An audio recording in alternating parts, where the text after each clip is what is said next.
इस कहानी के शुरू में हमें बताया जाता है कि 2025 का वक्त चल रहा है और एलियंस पूरी तरह इस अर्थ पर कब्जा कर चुके हैं। यहाँ की गवर्नमेंट को भी उन्होंने अपने साथ मिला लिया है और हर शहर के दरमियान में 300 मीटर ऊंची दीवारें बना दी गई हैं। यानी एलियंस ने लोगों के फ्रीडम को बिल्कुल खत्म कर दिया। वो इंसानों को सिर्फ अपने मकसद के लिए इस्तेमाल कर रही हैं। एक शहर से दूसरे शहर जाने के लिए लोग इलीगल तरीके अपनाते हैं। जैसे अब विल लॉस एंजलिस से इलीगली दूसरे शहर जाना चाहता है, जहाँ एलियंस की बनाई दीवार की वजह से उसका बेटा रह गया था। एक आदमी उसे सामान के ट्रक पे बिठाकर उसके ऊपर बहुत सी आइस रख देता है। ट्रक जैसे ही दूसरे शहर की बाउंड्री पार करने वाला था, उससे पहले ही ट्रक उसमें लगाए बॉम्ब की वजह से ब्लास्ट हो चुका था। विल किसी तरह अपनी जान बचाकर इस जलते ट्रक से निकलने में तो कामयाब हो गया, लेकिन पुलिस के हाथों उसे अरेस्ट कर लिया गया। दूसरी तरफ हमें विल की वाइफ केटी को दिखाया जाता है, जो एक हॉस्पिटल में इंसुलिन खरीदने गई है। इस टाइम पर इंसुलिन भी बैन कर दी गई है एलियंस की तरफ से। सिर्फ इंसुलिन ही नहीं, ऐसी सभी जरूरी मेडिसिन जिनकी वजह से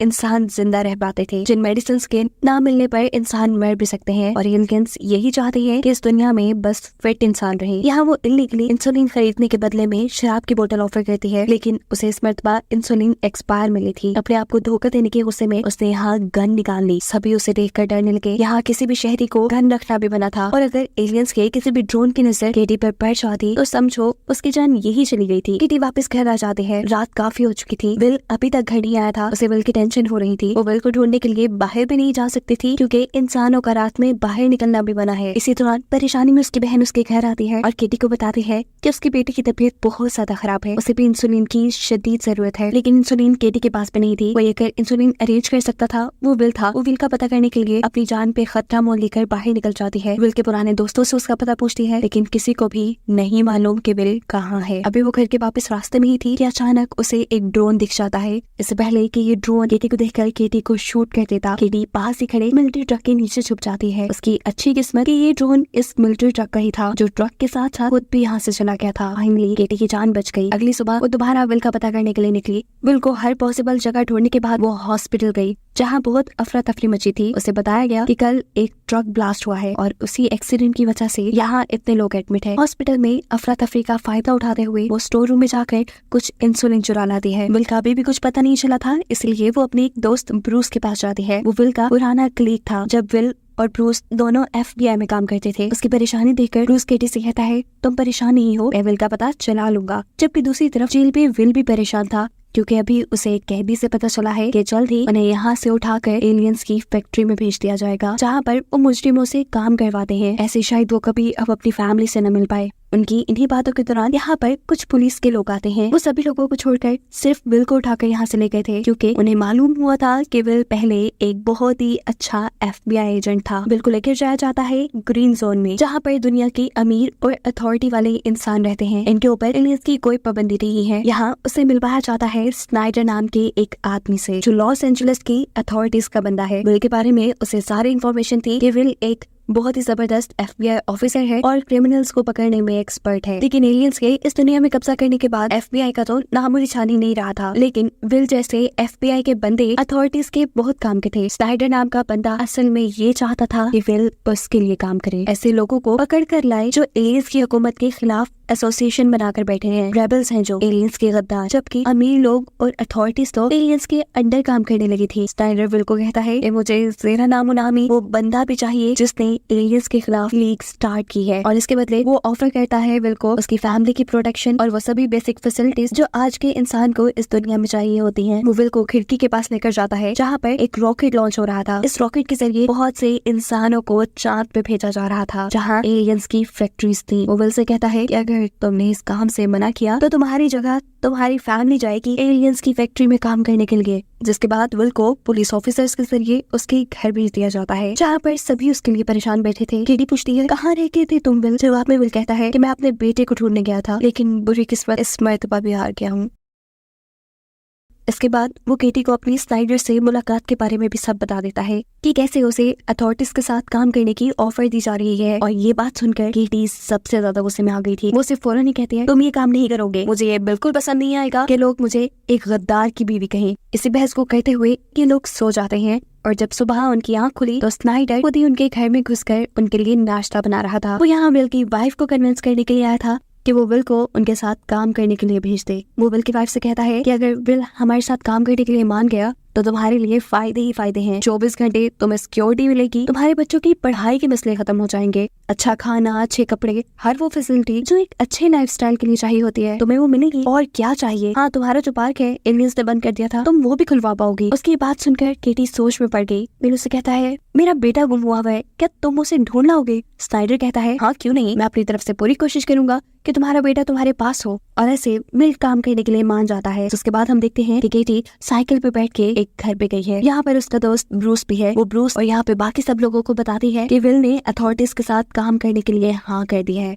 और इस टाइम पे हमें पता चला कि केटी भी उसी एसोसिएशन की एक मेंबर है जो एलियंस के खिलाफ काम कर रहे हैं, यानी वो भी एक रेबल है। और इस बारे में विल को अभी कुछ नहीं मालूम। विल अगले दिन अपने काम पे जाता है और उसे पहला टास्क दिया गया उस ट्रक में बम रखने वाले आदमी का पता चलाने का, जिस ट्रक के अंदर वो खुद भी दूसरे शहर जाने की कोशिश कर रहा था। दूसरी तरफ हम देखते हैं कि केटी अपने बार में गई है। इधर उसके खोए हुए बेटे की बहुत सारी चीजें थी जिन्हें देखकर वो उदास हो चुकी थी। और इसी टाइम पे उसका दोस्त ब्रूस यहाँ पे आता है। वो उससे पूछता है बताओ फिर क्या पता चला विल को? केटी कहती है कुछ नहीं, आज तो वो पहले दिन जॉब पे गया है। इनकी बातों से जाहिर हो रहा था कि केटी अब अपने हस्बैंड की सारी बातें इन रेबल्स को बताने वाली थी, यानी वो रेबल्स के लिए एक जासूस थी। यहाँ विल इन्वेस्टिगेशन करते करते उस लड़के को पकड़ लेता है जिसने ट्रक में बॉम्ब रखा था। वो उसे लेकर पुलिस स्टेशन आ जाता है और यही जेल के अंदर उसे अपना एक पुराना क्लिक मिल जाता है। वो काफी टाइम से यहाँ बनता। वो विल से कहता है कि तुम मुझे यहाँ अपना साथी बनाकर छुड़वा लो। विल भी उसे छुड़वाने की कोशिश में अपने बॉस से बात करता है, लेकिन उसकी बॉस ऐसा करने से मना कर देती है। विल उससे वादा कहता है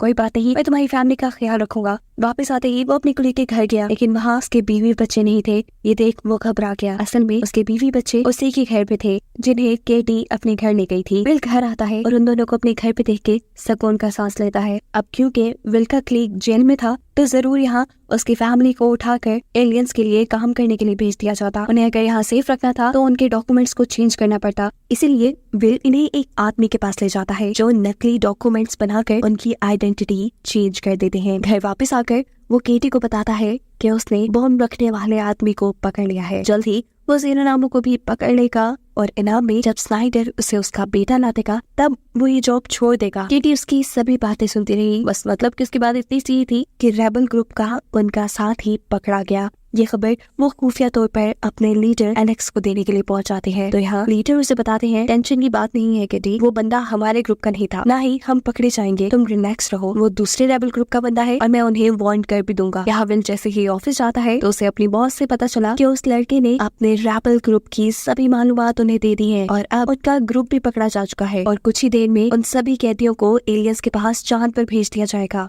वो विल से कहती है मुझे समझ नहीं आती इन रेबल ग्रुप की, सोचने समझने की सलाहियत जैसे उनके अंदर है ही नहीं। जिस दिन एलियन जमीन पर आए थे सिर्फ चंद घंटे विल सिर्फ चंद घंटों में उन्होंने यहाँ का एडवांस सिक्योरिटी सिस्टम फेल करके अपने सिस्टम लगा दिए थे और ये छोटे छोटे रेबल्स ग्रुप इनका क्या बिगाड़ लेंगे, बस फजूल में अपनी जिंदगी दाव पे लगाने वाली बात है। उसके बाद विल उस जगह जाता है जहाँ से रेबल्स को पकड़ा गया था। इस जगह कई रेबल्स ने अपनी जान दे दी थी। अगली सुबह दूसरा रेबल ग्रुप अपना मिशन शुरू करता है। रेडियो में जेनानामो की आवाज पूछती है, मैं जेनानामो इंसानों को एलियंस से बचाने की जंग पर हूँ, मेरा साथ दीजिए, एलियंस की जोर जबरदस्ती नहीं चलेगी।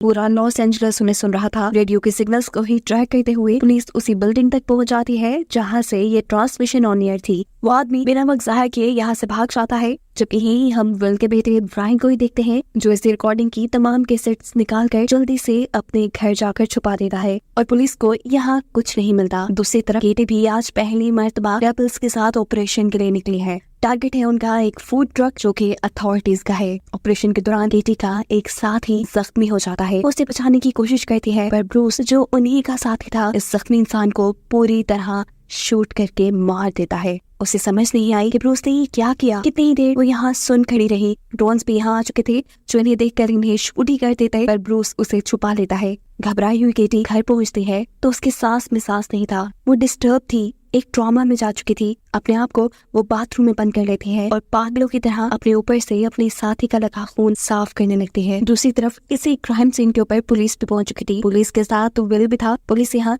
इस मरे हुए आदमी की आइडेंटिटी फाइंड करती है और फिर उसके घर से उसके पेरेंट्स को अरेस्ट कर लिया जाता है। उसके बदले की सजा देने के लिए ये सरासर नाइंसाफी थी। किसी के जुर्म की सजा किसी और को दी जाए। है यहीं पर हम और विल भीड़ में खड़े ब्रूस को नोटिस करते हैं, जो अपने मरे हुए साथी के अरेस्ट होने की खबर आकर एलेक्स को यानी अपने लीडर को देता है। लीडर उसे कहता है ये भी टेंशन की बात नहीं है। उस लड़के के पेरेंट्स ये बात नहीं जानते थे कि वो लड़का एक रेबल ग्रुप के साथ काम कर रहा है, इसलिए हम पर कोई खतरा नहीं।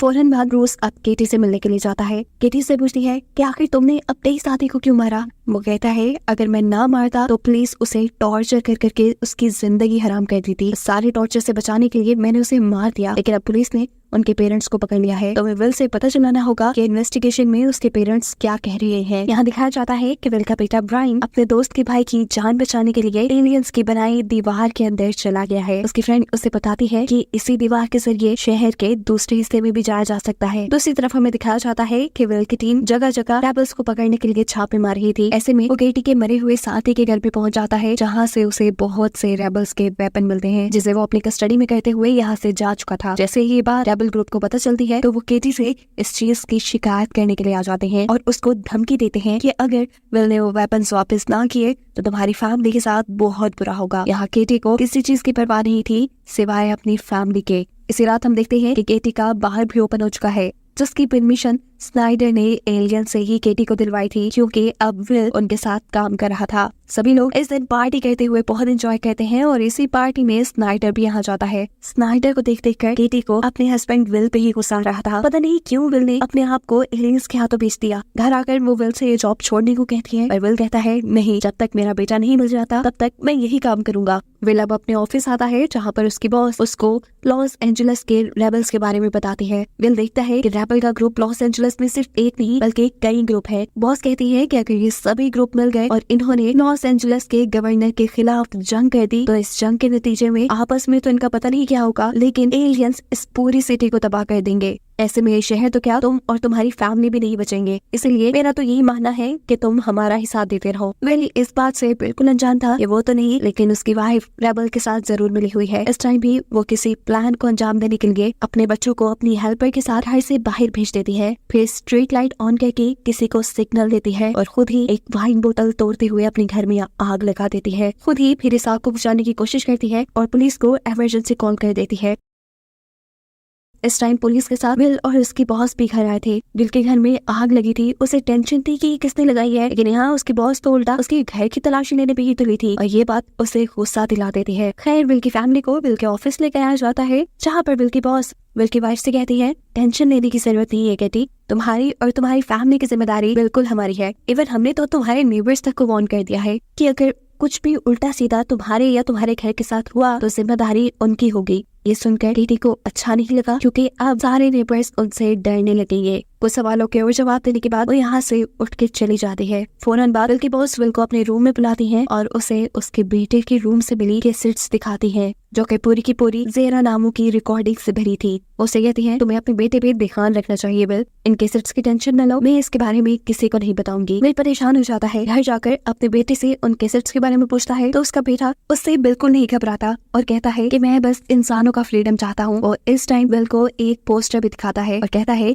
कि ज़ेरा नामू एक नया ब्रॉडकास्ट करने वाला है और मैं यहाँ पर भी उसका साथ दे रहा हूँ। विल के पास अल्फाज नहीं थे कि वो कैसे अपने बेटे को रोके। यहाँ पर केटी अपने रेबल्स के लीडर के पास जाती है, क्योंकि वो जानती थी कि रेबल्स विल के खिलाफ हुए हुए हैं, क्योंकि विल ने उनके बहुत सारे वेपन्स को अपने कब्जे में कर लिया था। वो विल को मारना चाहते थे, लेकिन यहाँ पर केटी उनसे एक सौदा करती है। रेबल्स इस चीज के लिए परेशान थे कि इतनी जल्दी उनके लोगों की इंफॉर्मेशन कैसे पुलिस निकाल लेती है। ये सीक्रेट केटी को पता था। केटी इस सीक्रेट के बदले उससे कहते हैं कि तुम विल को कभी कोई नुकसान नहीं पहुंचाओगे। एलेक्स मान जाता है और फिर केटी बताती है कि विल की बॉस जिसका नाम फिल्स है, उसके पास एक ऐसा डेटाबेस है जिसमें पूरे लॉस एंजलिस के बारे में इंफॉर्मेशन है और उसी के जरिए वो सबका पता चला लेती है। अगले दिन रेडियो पे ज़ेरा नामों की एक और ब्रॉडकास्ट टेलीकास्ट होती है। लॉस एंजलिस का हर बंदा उसे सुनने के लिए बैठा था, बड़े मजे से अपनी स्पीच दे रहा था कि यहाँ पर पुलिस जल्द से जल्द उसके सिग्नल्स को डिटेक्ट करते हुए एक लाइब्रेरी तक पहुँचती है जहाँ पर वो बैठा था। जब पुलिस उसके पास पहुंची तो वो आखिरी लफ्ज बोल रहा था कि अब एलियंस के खिलाफ बगावत होने को कोई नहीं रोक सकता। उसके ऐसा कहते ही उसे अरेस्ट कर लिया जाता है। स्नाइडर उसकी गिरफ्तारी से बहुत खुश है, क्योंकि वही असल कल्प्रिट है जिसने इन सारी एसोसिएशंस को हवा दी हुई थी। वो गवर्नर को भी ये खुशखबरी बता देता है कि ज़ेहरा नामू पकड़ा गया है, लेकिन विल का इतना पुराना एक्सपीरियंस उसे कह रहा था कि ज़ेहरा नामू अगर कोई ऐसा बंदा है जिसने ये पूरी लीक चलाई है, इतनी आसानी से वो पकड़े जाने वाला नहीं। ये बात जाकर वो स्नाइडर को भी बताता है और उसकी बातें सुनकर स्नाइडर का क्रश आता है, क्योंकि उसने तो गवर्नर को भी ये बात बता दी है। ये लोग अब उस आदमी से इन्वेस्टिगेशन करते हैं और सच में पता चलता है कि वो आदमी तो ज़ेहरा नामू है ही नहीं, वो तो बस एक एक्टर है और जो स्पीच वो ब्रॉडकास्ट में कर रहा था वो तो उसे एक पाइप में लिखी हुई मिली थी। इसके बाद हम देखते हैं कि विल की बॉस केटी से मिलने के लिए आई है। वो उससे कहती है, लकी हो तुम जो तुम्हारा हस्बैंड तुम पे इतना बिलीव करता है कि बिल्कुल चेक एंड बैलेंस नहीं रखता, लेकिन मुझे तुम्हारी हर चीज की इन्फॉर्मेशन है। मैं तुम्हें सिर्फ इतना वार्न करने आई हूँ कि अगर तुम्हें तुम्हारी फैमिली और तुम्हारे हस्बैंड की प्रोटेक्शन चाहिए तो तुम हमारा साथ दो, ना कि रेबल्स का। जिसके बाद वो अपने घर चली जाती है। यहाँ पे पहली मर्तबा हम उसके हस्बैंड को देखते हैं जो बिल्कुल पैरालाइज्ड था। वो उससे कुछ बातें करती है और उठकर जैसे ही पीछे की तरफ देखती है तो वहाँ ब्रूस खड़ा था। वो ब्रूस को जानती थी कि वो एक, इसीलिए वो रिलैक्स रहती है और कहती है, मुझे पता है तुम यहाँ क्या करने आए हो, लेकिन मेरी एक शर्त है, मुझे मारने से पहले तुम मेरे हस्बैंड को भी मार देना, क्योंकि वो मेरी मौत का सदमा नहीं बर्दाश्त कर पाएंगे। ब्रूस ऐसा ही कहता है और अगली सुबह हम उसके घर पे पुलिस को देखते हैं। एक दीवार पे ज़ेहरा नामू का नाम लिखा हुआ था। स्नाइडर उसकी मौत से बहुत ही ज्यादा परेशान था, क्योंकि वो उनकी बहुत ही अहम बंदी थी। वो एलियंस की बातों को, उनके ब्रेन को बहुत ही अच्छे तरीके से रीड कर लेती थी और इस तरह वो एलियंस और इंसानों के दरमियान में एक ब्रिज का काम कर रही थी। स्नाइडर को जल्द से जल्द उसके कातिलों को पकड़ना था। चारों तरफ वो पुलिस को फैला देता है और पुलिस बहुत से रेबल्स को पकड़ के लेकर आती है, जिनमें से एक रेबल अपना मुंह खोल देता है और उन्हें ग्रीन जोन के अंदर ही एक घर का एड्रेस बताता है जहाँ से ज़ेहरा नामू अपनी लीक चला रहा था। इस जगह जब वो लोग जाते हैं तो वहाँ उन्हें काफी सारे आदमी मिलते हैं और ये सभी अपना अपना नाम ज़ेहरा नामू बता रहे थे। सभी को अरेस्ट कर लिया जाता है, जबकि दूसरी तरफ हम ब्रायन को देखते हैं, बिल का बेटा, जो एलियंस की बनाई हुई दीवार के जरिए शहर की दूसरी तरफ आ चुका था। वो देखता है यहाँ पे कोई इंसान नहीं रहता और इस जगह को अब गोदाम के तौर पे यूज किया जाता है। उसे यहाँ हर वो चीज बहुत ज्यादा क्वांटिटी में नजर आ रही थी जिसके लिए वो अपने शहर में तरस रहे थे। दूसरी तरफ लॉस एंजलिस के अंदर हम देखते हैं कि वहाँ अनाउंसमेंट की जा रही है कि ज़ेहरा नामू के ग्रुप को पकड़ा जा चुका है, लेकिन विल ये बात जानता है कि स्नाइडर ने ये झूठ बोला है, ये गेम खेली है। इन्वेस्टिगेशन करने पे ये बात कंफर्म भी हो जाती है, जिस कपल को इन्होंने पकड़ा था वो इतने इनोसेंट थे, इतनी बड़ी प्लानिंग करना उनके बस में था ही नहीं। स्नाइडर सच में एक कच्चा खिलाड़ी था। अब गवर्नर के हाथों वो पकड़ा न जाए, इसलिए वो चार्ल्स को धमकी देता है कि तुम किसी भी हाल में ज़ेहरा नामू के ग्रुप को पकड़ कर लेके आओ, नहीं तो मैं तुम्हारे बेटे को ढूंढने में तुम्हारी मदद नहीं करूंगा। विल की प्रमोशन भी कर दी जाती है, यानी उसे उसकी बॉस की जगह दे दी गई है और यहीं पर ऑफिस में उसकी एक कलीग उसे बताती है कि मुझे लग रहा है कि तुम्हारी वाइफ ही वो जासूस है जो हमारी खबरें रेबल्स को बता देती है। कंक्रीट एविडेंस उसके पास भी नहीं था, इसीलिए विल घर जाता है, सारी तलाशी लेता है और यहाँ पर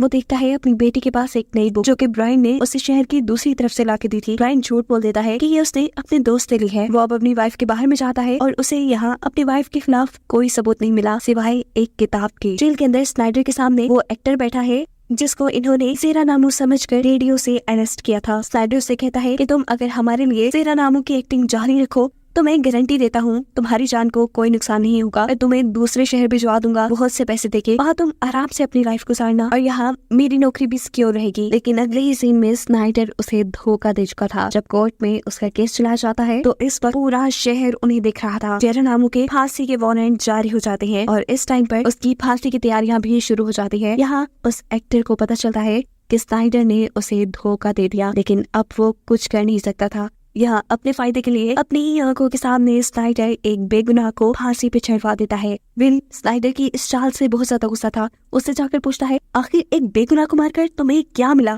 तुम पागल हो गई हो। स्नाइडर जवाब देता है, पब्लिक जोश में थी, मुझे उन्हें काम डाउन करना था और ऐसा करने के लिए किसी को तो कुर्बानी देनी ही थी। सब लोग अब रिलैक्स हो चुके हैं कि ज़ेहरा नामू मर चुका है, लेकिन अब मुझे टाइम मिल गया है ज़ेहरा नामू को ढूंढने का। यहाँ से अब विल और स्नाइडर निकलते हैं अपनी दूसरी मीटिंग के लिए, लेकिन ज़ेहरा नामू को मारने के गुस्से में बहुत से रेबल्स भी इनके पीछे पड़ चुके थे। पुलिस के भेस में इन रेबल्स के दरमियान में ब्रूस भी बैठा था, जो अपने साथ सिक्योरिटी वैन में बैठे असल पुलिस ऑफिसर्स को शूट करके मार देता है। जिसके बाद सभी अपनी गाड़ी से निकलते हैं और स्नाइडर को मारने के लिए उसकी गाड़ी के ऊपर धड़ाधड़ शूट करना स्टार्ट कर देते हैं। उसकी गाड़ी बुलेट प्रूफ थी, इसीलिए दो रेबल्स उसकी गाड़ी को तोड़ने की कोशिश करते हैं बार बार शूट करके, लेकिन यहाँ पर भी अपनी गन से उन्हीं को शूट करते हुए तेजी से गाड़ी मोड़कर स्नाइडर को बचाकर अपनी वाइफ के वाहन में ले आता है, जिसे अपने पास देखते ही केटी को गुस्सा आ चुका था। वो विल से कहती है, तुम इस धोखेबाज इंसान के लिए अपनी जान को क्यों खतरे में डाल रहे हो? ये मर रहा था तो इसे मरने देते। पर विल उसे कहता है, मैं इसे तब तक नहीं मरने दे सकता जब तक मेरा बेटा मुझे नहीं मिल जाता। यहाँ विल का फोन काम नहीं कर रहा था। जल्दी वो एक पास के फोन बूथ में जाकर अपनी फोर्स को स्नाइडर को सिक्योरिटी देने के लिए इस बार में बुला लेता है। दूसरी तरफ केटी भी अपने फोन से कॉल करके रेबल्स को स्नाइडर के यहाँ होने की खबर दे देती है। केटी स्नाइडर को यहाँ रोकने के लिए उसे बातों में लगा चुकी थी। इसी टाइम पर विल यहाँ आता है और इन दोनों को एक खबर देता है कि सेरा नामी जिस बंदे को वो ढूंढ रहे हैं वो बंदा एक नहीं है। हर वो रेबल जो एलियन से बचाव के लिए अपनी अपनी जंग लड़ रहा है वो अपने आप को जेरा नामू कहता है। इसी दौरान विल की वाइफ विल को साइड पे लेकर जाती है और उसे बातों ही बातों में समझाने लग जाती है कि अगर यहाँ कोई स्नाइडर को मारने के लिए आ गया तो प्लीज तुम उसके दरमियान में ना आना, अपनी जान बचाना तुम। लेकिन विल केटी की बात का कोई जवाब नहीं देता। वो जब वापस स्नाइडर के पास आता है तो स्नाइडर उसे बताता है कि तुम्हारे बेटे का मेरी टीम ने पता चला लिया है, जल्द ही मेरी टीम तुम्हारे बेटे को यहाँ लेकर आ जाएगी। अचानक ही दरवाजा नॉक होता है। बाहर कोई आया था। देखने में ये पुलिस असल में अंदर से ब्रूस था, एक रेबल। किटी बात जानती थी, वो उसे अंदर आने देती है और उसे एक मरतबा बेसमेंट में ले जाकर दोबारा से वार्न कर देती है कि स्नाइडर को मारने के चक्कर में मेरे हस्बैंड को कुछ नहीं होना चाहिए, समझ गए ना। ब्रूस यहाँ कहता है, मैं इस चीज की गारंटी नहीं दे सकता, उसको ही शौक है हमारी हर चीज में टांग अड़ाने का। विल को भी पुलिस के साथ में यहाँ आने का पता चल चुका था। केटी उससे कहती है कि पुलिस वाला सिर्फ तलाशी में निकले आया था, लेकिन विल जानता था कि जरूर ये पुलिस के भेस में कोई रेबल था। वो यहाँ स्नाइडर को मारने आने वाले थे, इसीलिए वो इस बार के सभी दरवाजे अच्छे तरीके से बंद कर लेता है। विल जब ये सब कर रहा था तब यहाँ स्नाइडर दोबारा विल की वाइफ से कहता है कि तुम्हारा बेटा जल्दी यहाँ आ जाएगा। उसके मुंह से ये बात सुनते ही केटी को इतना गुस्सा आता है कि वो उसे मारने लग जाती है, क्योंकि वो हर छोटी बड़ी बात में उन्हें उनके बेटे के नाम पे ब्लैकमेल किया करता था। इसी दौरान हम देखते हैं कि इस बार को चारों तरफ से रेबल्स ने घेर लिया है। वो बार का दरवाजा तोड़ने की कोशिश करते हैं, लेकिन आगे विल के लगाए हुए लॉक्स की वजह से वो इसमें कामयाब नहीं होते।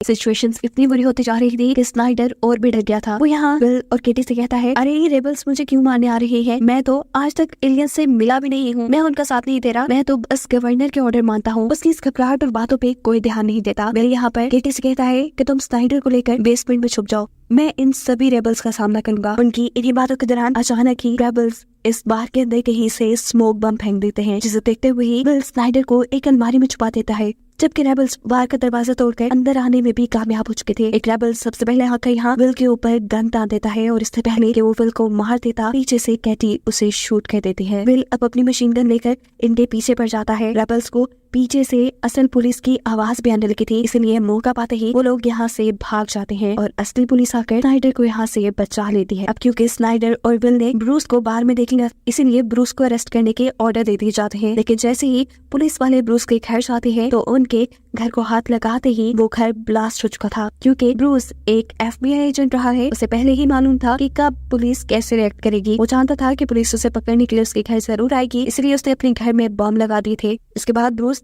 पुलिस वालों को यकीन दिलवाने के लिए कि वो मर गया है, अपनी ही कद और साइज की एक डेड बॉडी अरेंज करता है और उसे एक कार में रखकर जला देता है। ये सब काम वो एलेक्स सिंह ने अपने लीडर के साथ मिलकर कर रहा था और यहाँ एलेक्स उससे कहता है कि केटी धो के पास निकली। वो डबल गेम खेल रही है, एक तरफ तो वो हम रेबल्स के साथ है और दूसरी तरफ वो विल का साथ दे रही है। जबकि यहाँ कैटी अब रेबल से कांटेक्ट करने की भरपूर कोशिश में थी, लेकिन जब वो लीडर से या ब्रूस से कोई कांटेक्ट नहीं कर पाती तो उसे खुफिया तरीके से रेबल्स की मीटिंग का एक मैसेज मिलता है। मीटिंग पॉइंट पे पहुंचने पर उसे पता चलता है कि यहाँ सभी लोग नहीं थे, सिर्फ वो ब्रूस से मिलने के लिए यहाँ आई थी। ब्रूस उससे पूछता है कि आखिर तुमने अपने ही साथी को क्यों मारा? केटी से कहती है कि मैंने बार बार तुमसे कहा था कि चाहे जो भी हो जाए विल को नुकसान नहीं पहुंचाएगा कोई, और वो विल को ही मारने वाला था, इसीलिए मैंने उसे मार दिया। लेकिन ब्रूस को उसके ऊपर एतबार नहीं था, इसीलिए वो ब्रूस को यही छोड़कर यहाँ से चली जाती है। ब्रूस अब अपनी एक और साथी से मिलने के लिए जाता है, जहाँ वो उसे बता रहा था कि एलेक्स ने केटी को मारने के ऑर्डर दे दिए हैं, लेकिन वो मेरी बहुत अच्छी दोस्त है, मैं उसे मार नहीं पाया। यहाँ विल अपनी सारी तफ्तीश करने के बाद स्नाइडर के पास जाता है और उसे बताता है कि उन्होंने ब्रूस के बारे में पता चला लिया है।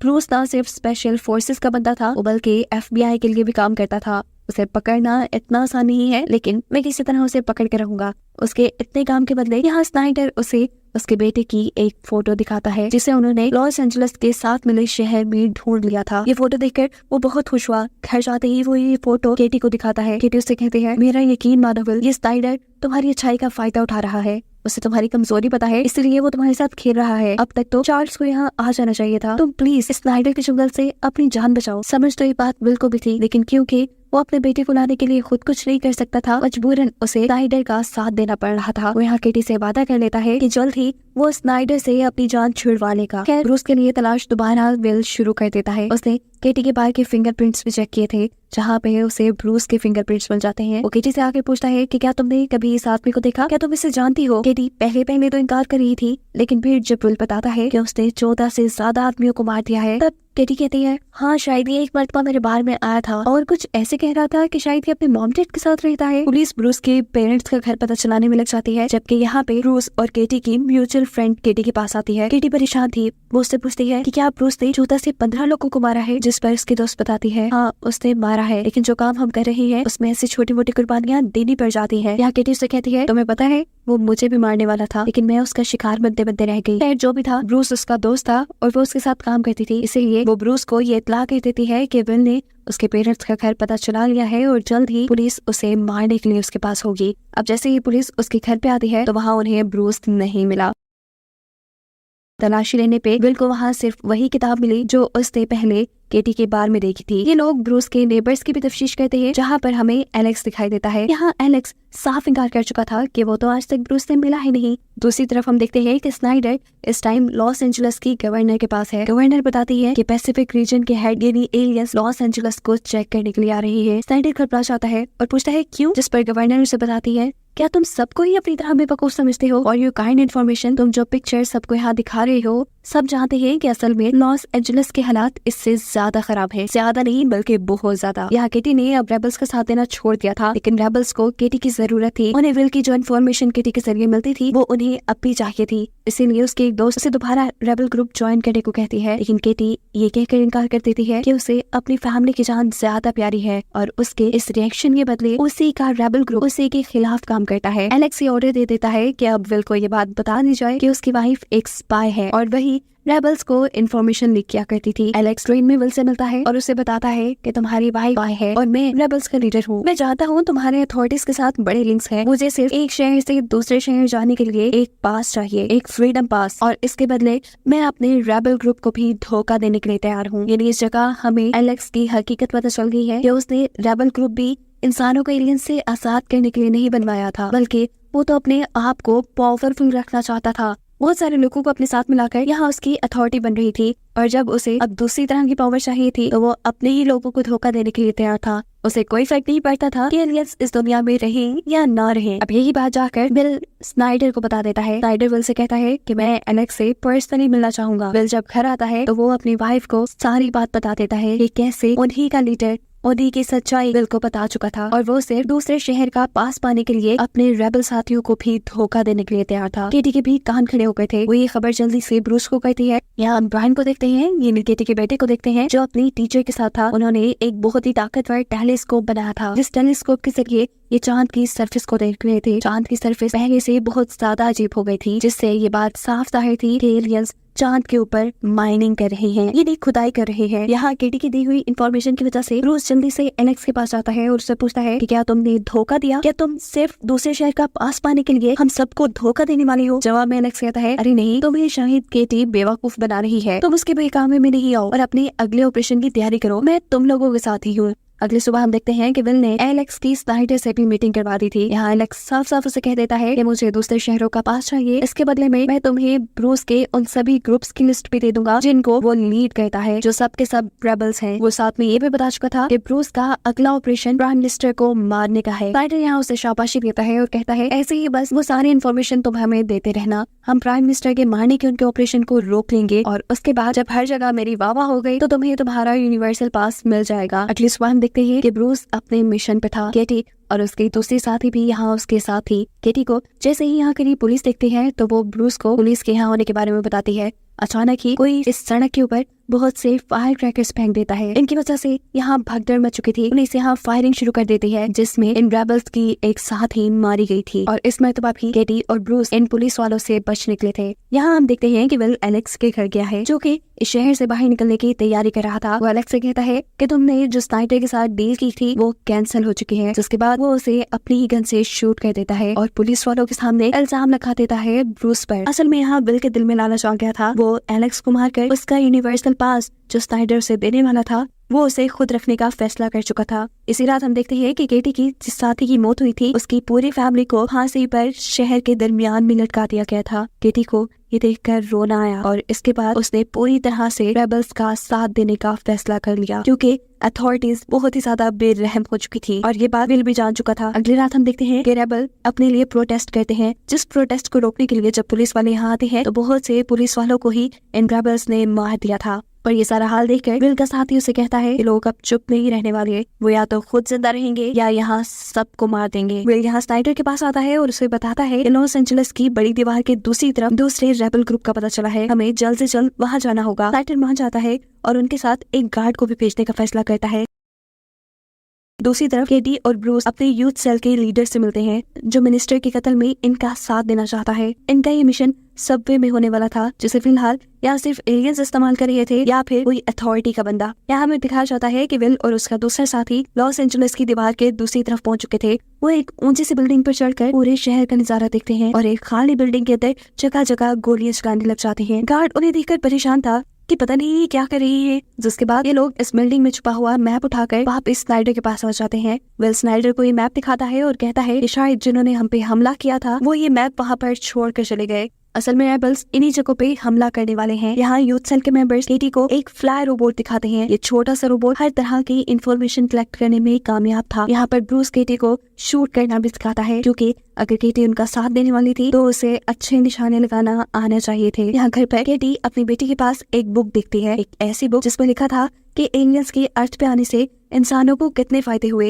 ये बुक उसे चर्च से मिली थी और केटी विल को इस बुक के बारे में बताती है। वो कहती है कि चर्च छोटे बच्चों को बेकार रहा है। यहाँ पर विल सजेस्ट करता है कि हमें ये जगह ही छोड़ देनी चाहिए, हमें इस दीवार के दूसरी तरफ चले जाना चाहिए, जहाँ पर उसकी क्लिक का भी घर था, जहाँ वो अभी कुछ देर पहले भी गए थे। केटी सवाल करती है कि क्या दीवार के उस तरफ जाकर हम स्नाइडर से और अथॉरिटी से बच पाएंगे? क्या ये सब कुछ ठीक हो जाएगा? मैं तंग आ गई हूँ इस सारी चीजों से, मुझे तुमसे भी डिवोर्स चाहिए। तुम मुझसे झूठ बोलती हो, मैं तुमसे झूठ बोलती हूँ, क्या रिलेशन रह गया है हमारा? विल उसकी सारी बातों से परेशान हो चुका था। वो जो अपनी फैमिली को यहाँ से निकालने के लिए आया था अपने साथी के साथ, वो जाकर अपने साथी को कहता है कि तुम अकेले ही वहाँ शिफ्ट हो जाना। यहाँ हमें दिखाया जाता है कि पूरा रेबल ग्रुप सबवे की इमरजेंसी एंट्रेंस को खोल के सबवे के अंदर जा चुका है। वो सबसे पहले जाकर वहाँ एक एक्सप्लोजन कराते हैं, एक धमाका करवाते हैं, जिससे ट्रेन थोड़ी लेट हो जाती है। इस धमाके में उन्हें यहाँ एक एलियन मिल जाता है, जिसे ये लोग उठाकर अपने घर ले जाते हैं। एलियंस की किडनैपिंग की खबर पूरे शहर में फैल जाती है। गवर्नर विल और उनके सभी अथॉरिटीज की एक मीटिंग बिठाती है और सबसे कहती है कि एक एलियन किडनैप हो चुका है, जल्द से जल्द उसका पता चलाएं, नहीं तो आप लोग जानते हैं कि पहले जिस शहर से 2 एलियंस गायब हुए थे वो शहर तबाह हो चुका था, और अगर एलियंस को ये बात पता चल गई तो समझ ली कि लॉस एंजलिस भी तबाही हो जाएगा। हम यहाँ देखते हैं कि ब्रूस की गोद में वो एलियन था। उन्होंने अपनी डिवाइस के जरिए एलियन के पूरे सिस्टम को भी हैक कर लिया था और उसके एक साथी ने उस एलियन की बॉडी को एक पुलिस की गाड़ी के अंदर डाल दिया था। यहाँ विल के ऑफिस के अंदर विल को जो फुटेज मिली थी सबवे की, उसके अंदर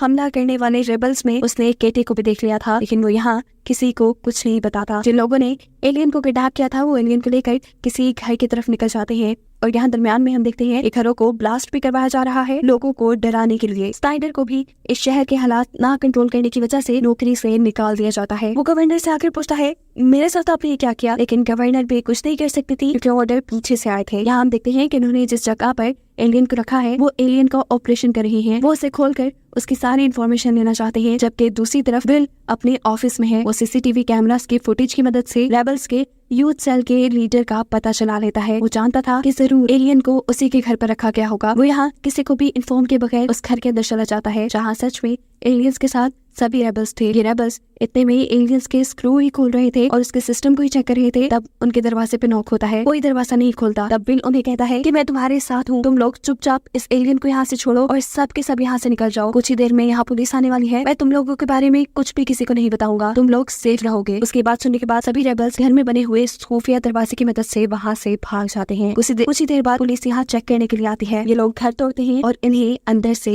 एलियन मिल जाता है। एलियन के मिलने की वजह से स्नाइडर की जॉब वापस बन गई थी। वो यहाँ इसके इनाम में विल को एक यूनिवर्सल पास देता है, जिसकी मदद से वो किसी भी शहर में फ्री में घूम सकता था और इसकी मदद से वो अपने बेटे को भी हासिल कर सकता था। हेलीकॉप्टर में एलियंस को यहाँ से ले जाया जा चुका था। विल अब अपने बेटे को ढूंढने के लिए शहर से बाहर निकल जाता है, जबकि केटी अपना मिशन पूरा करके अपने घर वापस आई थी, जो कि बिल्कुल खाली था। और उसको यहाँ दिखाते हुए ये सीरीज की ही खत्म हो जाती है।